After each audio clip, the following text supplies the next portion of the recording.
They brought Ellie home at 6 weeks corrected age. She had been born 11 weeks early, 2 pounds, 11 ounces, lungs not fully developed, spending her first weeks of life in the NICU surrounded by machines that did the breathing work her body wasn't ready for. When she came home with a pulse oximeter on her foot and an apnea monitor clipped to her onesie, and 2 parents who had not slept in ways that could be measured since March. Their golden retriever puppy was named Biscuit. He was 8 months old. He was not trained in any formal sense. He sat when he felt like it, and knew the word no, mostly as a sound that preceded a treat. He was a puppy, which meant he was an ongoing project of enthusiasm and poor judgment. He had met Ellie through the car seat the night she came home. He had sniffed carefully for 45 seconds, and then looked up at them, with his eyebrows working in the way golden retrievers' eyebrows work when they are processing something significant. Then he went to the nursery and lay down beside the crib. They let him stay. He was small enough that this was fine. 8 months of golden retrievers, not yet the full-size version of the problem. They had a bassinet in the bedroom and a crib in the nursery, and they rotated between monitoring locations the way exhausted parents with medically fragile infants learn to rotate, on a schedule that had been provided by the neonatal team. On the 3rd night home, the apnea monitor alarmed. This had happened twice in the NICU, brief apneic episodes, the kind that premature infants have, where the neurological signal to breathe hiccups for a few seconds. The nurses had always been there, and the response was swift and practiced. At home, the alarm was louder. Its purpose was to wake the parents. Ryan, the lighter sleeper, heard it first. He was out of bed and in the nursery, in what felt like no time. Biscuit was already there. The puppy was standing at the bassinet. Not the crib, the bassinet in the bedroom where Ellie had been sleeping. Standing on his hind legs, with his front paws on the bassinet edge. Nose centimeters from Ellie's face, exhaling a steady, measured breath directly toward her.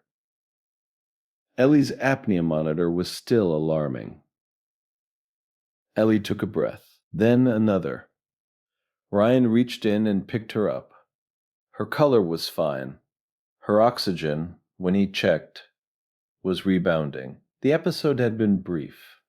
He stood in the dim light of the nursery with Ellie against his chest and looked at Biscuit. Biscuit was an 8-month-old puppy who chewed power cords and had once eaten most of a library book. He was not a trained service animal. He had not been through any program. He had, apparently, done exactly what a trained breathing alert dog does. Position himself near the airway of an apnea patient and respond when the breathing pattern changed. Ryan sat with the neonatal team the following week and told them about it. The neonatologist, who had been in practice for 22 years, said she was not entirely surprised. She said there was documented case literature on dogs responding to apnea events in infants.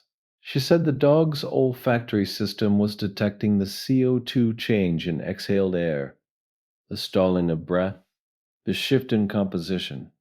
She said, puppy or not, the instinct was present. She said Biscuit had done what the monitor was designed to do. He had woken someone up.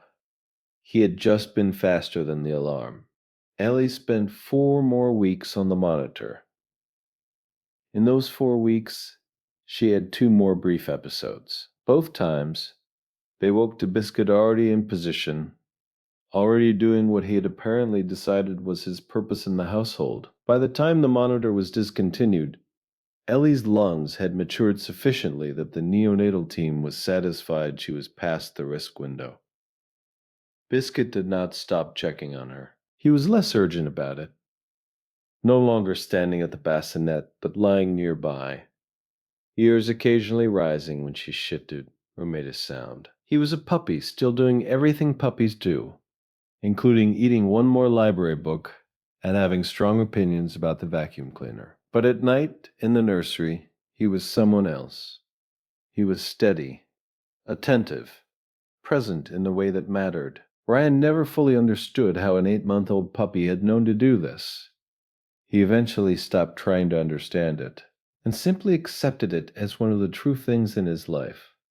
His daughter had come home fragile, and a puppy had decided she needed watching.